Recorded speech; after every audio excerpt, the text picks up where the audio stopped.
This is part of a three-part presentation here where I tell you guys, Facebook fans, of all the advice that I got that has allowed me to be where I am today, financially free, and how I made 40 times over my initial 100,000 cash that I had 10 years ago. Now, these were all in investments, okay? There's nothing about selling businesses and all that. And this was really in response to one of my fans who basically asked me, hey, can you give some financial advice?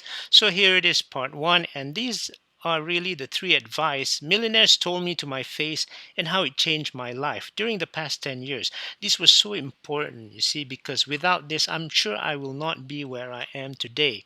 I basically wasted my 20s and 30s basically screwing up, There was a lot of times when I made money, lose money, make money, lose again, and finally lose a lot. And that was my story in my 20s and 30s. So what happened as I was about to approach my 40s, I decided to change my approach rather than reading books and trying it out on myself. I said to myself, okay, I'm going to read books, but I'm also going to check with the real people who have been proven to done things before. And hopefully, by following the advice of these people, I would be able to meet my financial goals. So these are the three advice, the top three. The first one comes from a guy who owns a technology company, and the first thing he said to me was, "You know what?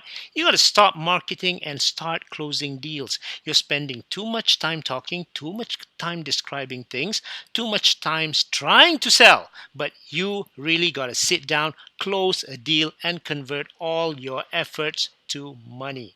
And I think this is very important because as I embark now on my digital business, you see a lot of free stuff being offered here and there, building a client base and all that. But the question you always have to ask is, hey, when is this going to start to convert to money?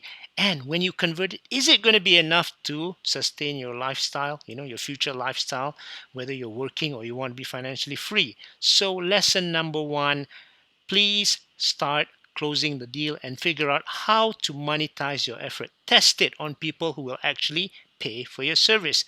Number two was about the stock market. You see, I had been investing in the Malaysian share market since 1993.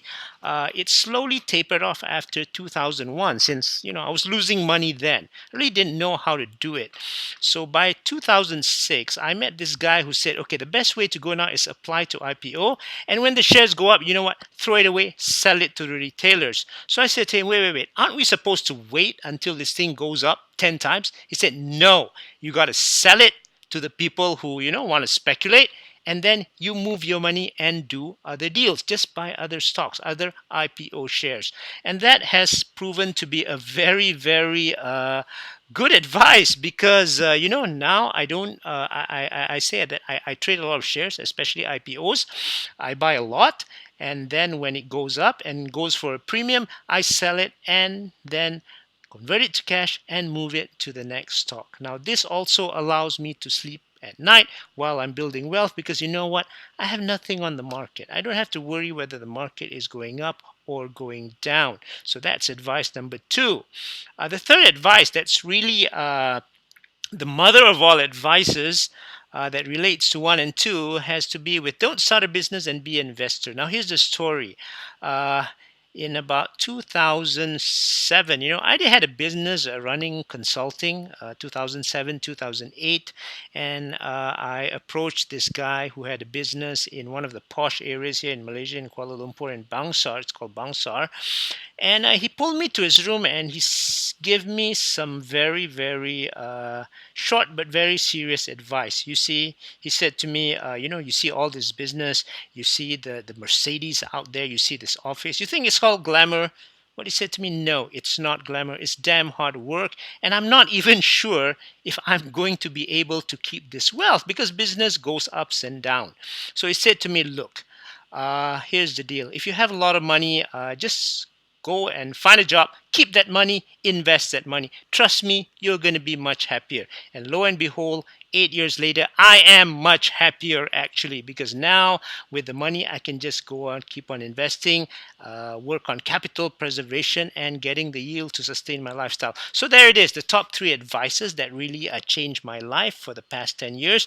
I hope you've learned as I've learned from this, because this is something that you really don't find in books. You got to read a lot of books to understand this, but I took these three and made it work during the past 10 years. Okay, goodbye for now.